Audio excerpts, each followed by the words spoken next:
ஒரு பிரியாணி வாங்கினா ஒரு பிரியாணி ஃப்ரீயா?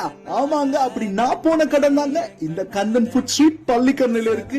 இங்க ஸ்பெஷலி அஜினோமோட்டோவே சேர்க்க மாட்டாங்களாம், பாம் ஆயில்ல சமைக்க மாட்டாங்களாம், கோகனட் ஆயில் ரீஃபைண்ட் ஆயில் மட்டும் தான் இங்க யூஸ் பண்ணுவாங்களாம். ஆஹா அப்படின்னு சொல்லிட்டு நான் ஃபர்ஸ்ட் ட்ரை பண்ணது அந்த பிரியாணி. எப்படி பிரியாணில அஜினோமோட்டோ போடாம டேஸ்ட் வரும் அப்படின்னு நினைச்சு நான் வாயில வச்சேன். செம டேஸ்டா இருந்தது. மசாலா எல்லாம் பார்த்தேன், ஆஹா வேற லெவலா இருக்குது அப்படின்னு டவுட் வந்தது. மேடம் கொஞ்சம் இங்க வாங்க அப்படின்னு அவங்களும் வந்தாங்க. சத்தியமா அஜினோமோட்டோ போடல, சத்தியமா போடல சார் அப்படின்னாங்க. ஆஹா செம மேடம் தேங்க்யூ அப்படின்னு உடனே அப்புறம் அவங்க எல்லா ஸ்பெஷலும் ஆர்டர் பண்ணேன். ஃபர்ஸ்ட் சிந்தாமணி சிக்கன், அது கோகனட் ஆயில் எல்லாம் போட்டு செம்ம டேஸ்ட் ஆத்தென்டிக்கா இருந்தது. ஊரெல்லாம் கிடைக்காத நெத்திலி ஃப்ரை இவங்க கிட்ட இருக்குங்க. செம்ம டேஸ்டா முள்ளோடயே சாப்பிட்டேன். ஆஹா நாக்குல கறந்துருச்சுங்க, வேற லெவல்.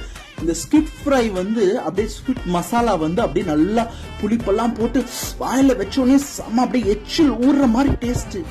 எப்படி ஃப்ரைட் ரைஸ்ல அஜினோமோட்டோ போடாம டேஸ்ட் வர முடியும்னு எனக்கு ஒரு டவுட். அத வாயில போட்டோன்னே ஹோம்லி டேஸ்டா பட் செம்மையா இருந்தது. அப்புறம் அந்த ஃபிஷ் அவ்வளவு ஃப்ரெஷ்ஷா மசாலா கருவேப்பிலாம் போட்டு செம்ம டேஸ்டா இருந்தது. அப்புறம் ரிவ்யூ எடுக்க வந்ததே மறந்து அந்த டேஸ்ட்ல மயங்கி அப்படியே ஆழ்ந்து போக ஆரம்பிச்சிட்டேன். அந்த ஜூஸை குடிச்சிட்டு ஆஹா செம்மையான ரெஸ்டாரண்ட் டாடா பாபாய் சொல்லி கிளம்பிட்டேன்.